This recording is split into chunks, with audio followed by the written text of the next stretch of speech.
Shabbat Shalom, amado familia de Yeshivat Shuvu y Ahavat Amin, todo el equipo de nosotros estamos alegres que están compartiendo con nosotros en esta noche de Erev Shabbat. Especialmente estamos alegres con todo lo que está sucediendo en la República Dominicana con Rav Shapira y el hermano Giovanni y toda la obra de la comunidad de Roé Oscar. Estamos bien contentos con la obra allá en la República Dominicana. Estamos unidos en oración para éxito en todo. Y esta noche estamos compartiendo una palabra sobre Parashat Mishpatim, que se encuentra en Éxodos capítulo 21. Y solamente quiero leer unos versículos y entrar al drash sobre este tema. Y primero con la bendición al Eterno. Baruch atah Adonai Eloheinu melech haolam asher kideshanu b'mitzvotav v'tzivanu la'asok b'divrei Torah.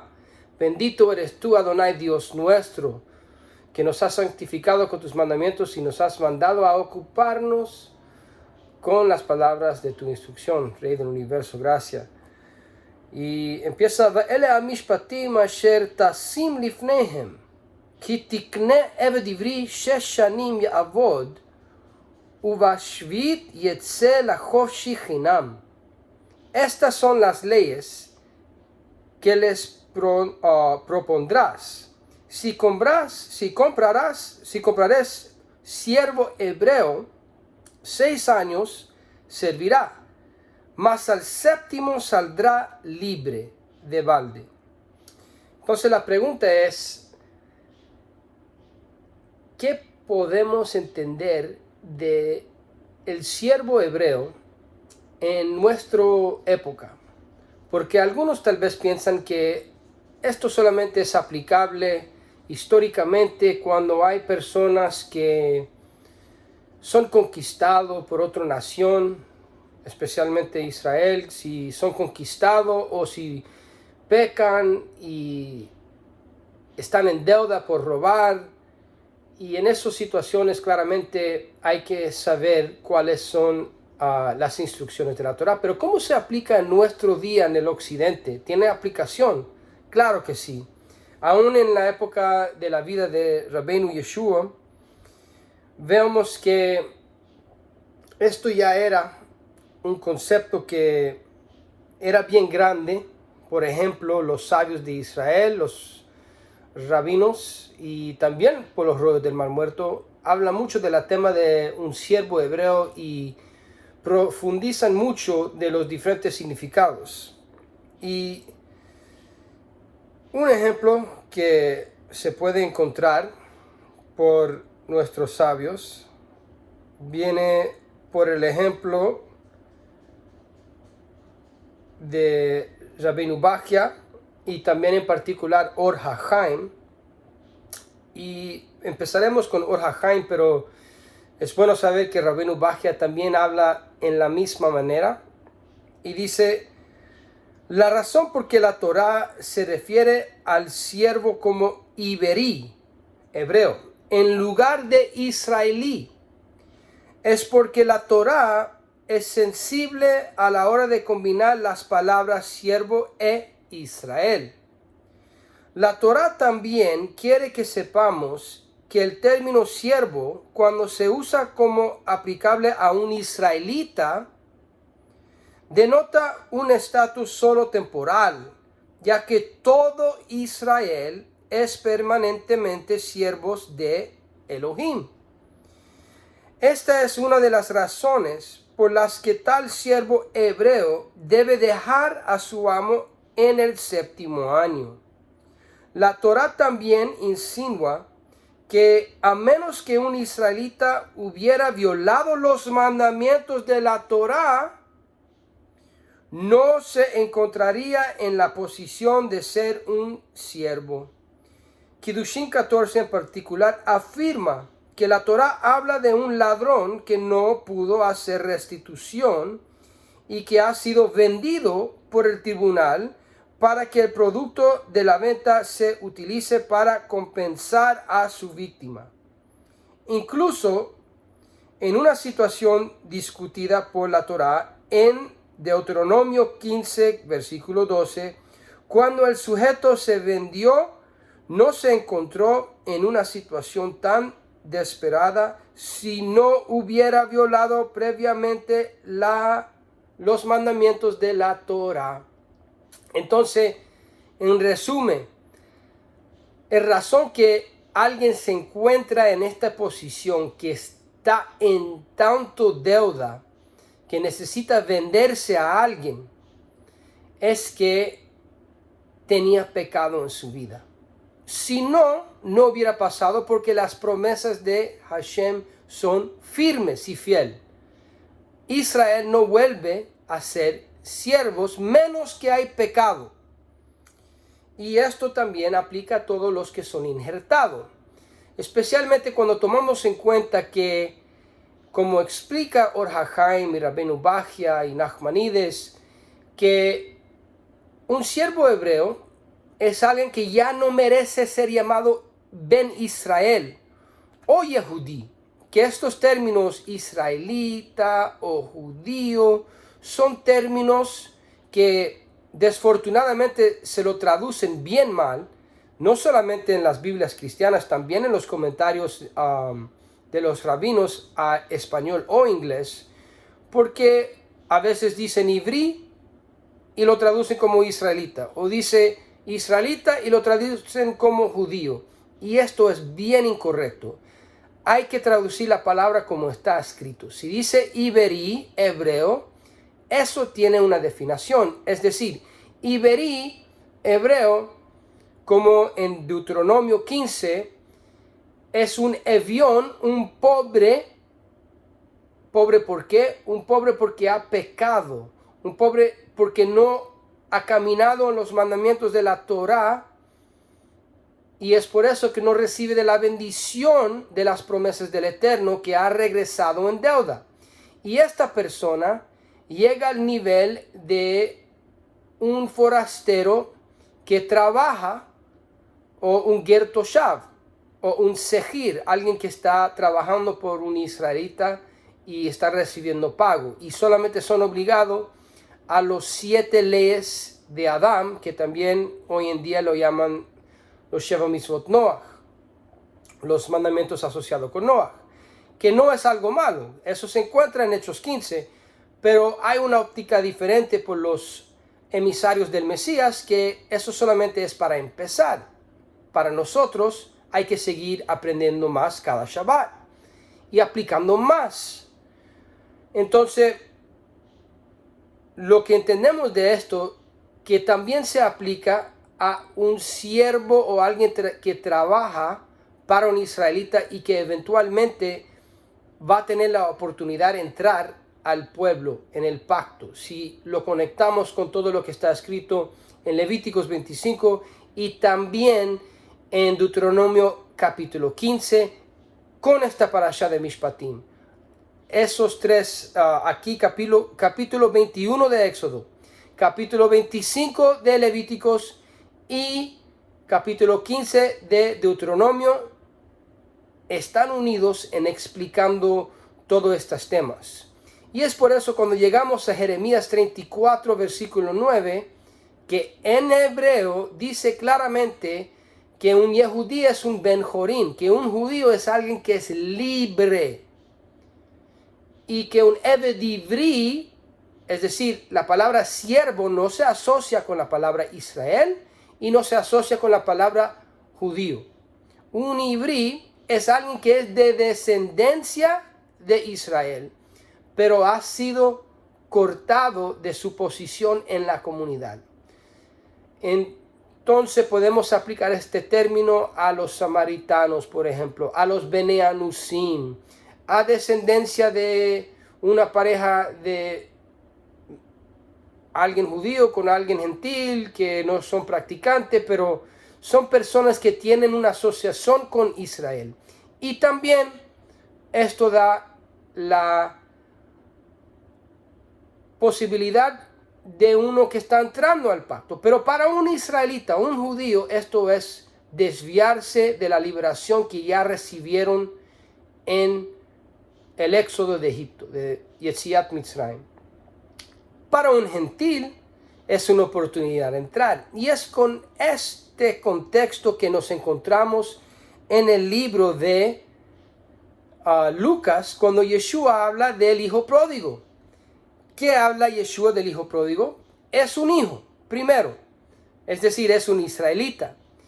Pero, alguien en pacto con el Eterno. Pero vende su herencia y, gasta su herencia. Y por gastar su herencia, como Edom, por ejemplo, como Efraín, que gastaron la herencia que tenían, ahora tienen que ser vendidos a un gentil. ¿Y dónde se encuentra?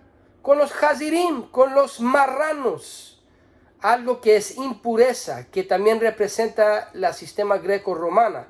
Ya existía en la época de Yeshua, desde el tiempo de los Macabeos, desde el tiempo de Esther, la helenización de la cultura greco-romana que estaba siendo abrazado por muchos de los pecadores de Israel. Y Yeshua vino a rescatar a los que se desviaron de los pactos de la Torah y se encontraron a veces literalmente en servidumbre a los romanos, al mundo greco-romano. Y aun si no son literalmente siervos de alguien, se encuentran como esclavos al pecado. Y con esto quiero ir a unos versículos del Pacto Renovado, a ver la óptica de Rabbeinu Yeshua. Y dice en el libro de Yohanan, vamos al libro de Yohanan, capítulo 8, versículo 33. Y Yeshua explica este concepto de tal manera con su ministerio. Empezamos con versículo 31 del capítulo 8 del libro del testimonio de Yohanan, y dice: dijo entonces Yeshua a los judíos que habían creído en él: si vosotros permaneceréis en mi palabra, seréis verdaderamente mis discípulos. Y conoceréis la verdad, y la verdad os hará libres. ¿Qué es la verdad? Los salmos, por toda la escritura te dice que es la Torah. Le respondieron: linaje de Abraham somos, y jamás hemos sido esclavos de nadie. ¿Cómo dices, tú seréis libres? Yeshua les respondió: de cierto os digo, que todo aquel que hace pecado, esclavo es del pecado. Y el esclavo no queda en la casa para siempre, el hijo sí queda para siempre. Es decir, alguien que se ha desviado de los pactos de Israel en pecar, no importa su posición halágicamente en los ojos del Eterno en este contexto. Obviamente sí tiene importancia su posición en la comunidad, pero estamos hablando de los ojos de Hashem. Él está mirando a cada uno de nosotros, nuestro comportamiento con Él. Y en el caso de alguien aún nacido en los pactos, si está pecando, y el Eterno sabe si está pecando, son esclavos al pecado. ¿Y qué es pecado por el pacto renovado? El mismo autor de Yohanan dice que es transgresión de la Torah, no lo que inventa una iglesia romana. Pecado es transgresión de la Torah por definición del pacto renovado. Ahora, ¿qué vamos a decir en este contexto? Cuando leamos todas las cartas de los emisarios, encontramos este concepto, sigue repitiendo, porque esto es el ministerio de Rabbeinu Yeshua, a rescatar los que se desviaron del pacto y necesitan regresar al pueblo de Israel, toda la descendencia que perdió su herencia, y también los que no tenían herencia y que querían formar parte de Kahal Israel, la comunidad de Israel, la asamblea de Israel. Y en segundo de Pedro, capítulo 2, versículo 19 dice: les prometen libertad y son ellos mismos esclavos de corrupción, porque el que es vencido por alguno es hecho esclavo de que lo venció. Hablando en este concepto del pecado, traiga un tipo de servidumbre en la vida de la persona que está pecando. Y en eso Yeshua ha sido enviado para rescatarnos. Necesitamos un redentor para ser rectificado y restaurado a los pactos. Aún los que se permanecieron en los pactos y piensan que no tienen pecado. Cada uno de nosotros necesitamos tener un corazón dispuesto a humillarnos y regresar a obedecer la palabra de corazón cuando nadie está mirando. Y esto es lo que da la conciencia del Mesías, la mente del Mesías. Es cuando nuestra mente ya está purificado de las obras de muerte, como dice en el libro de Hebreo, hacer las obras de vida, que son obras de Torah, pero no como los hombres lo entienden, sino por el Espíritu de Mashiach. Es Yeshua en nosotros que está viviendo la Torah. Y esto es el punto que aún a los que son injertados en el libro de a los forasteros o los moradores en Roma, en el libro de Romanos 6, capítulo 16, sigue lo siguiente. Con 15 empezamos. ¿Qué pues? ¿Pecaremos porque no estamos bajo la ley, sino bajo la gracia? Primero hay que identificar qué significa bajo la ley. Es decir, al lado del pecado. Hay al lado de bendición y lado de pecado.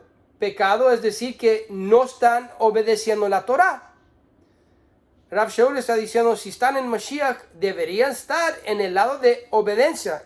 Y lo vas a ver.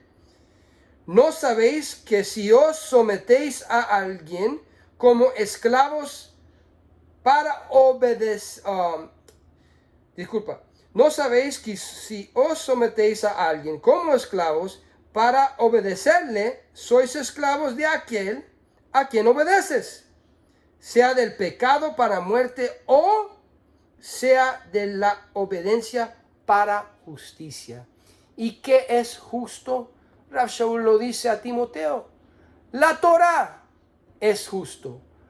Entonces, nosotros podemos pensar que estamos guardando Torah, pensar que somos miembros del pacto de Israel, pero no podemos esconder los pecados que están hechos cuando nadie está mirando.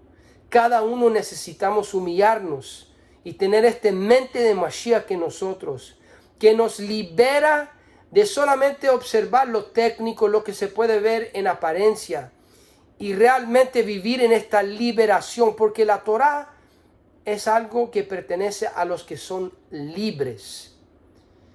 Y cualquier otra interpretación te regresa al pecado. Solamente es a través de la liberación que Hashem ha enviado por Mashiach, liberación de nuestra inclinación hacia el mal, Yetzer Hara. Mashiach nos da Yetzer Hatov, dominando toda inclinación al mal, para obedecer la justicia del Eterno que está escrito en su palabra. Y con Mashiach todo podemos. Con Yeshua podemos caminar en la Torah y dar alabanza y testimonio de la liberación que tenemos por gracia del Eterno. En nombre de Yeshua. Shabbat Shalom.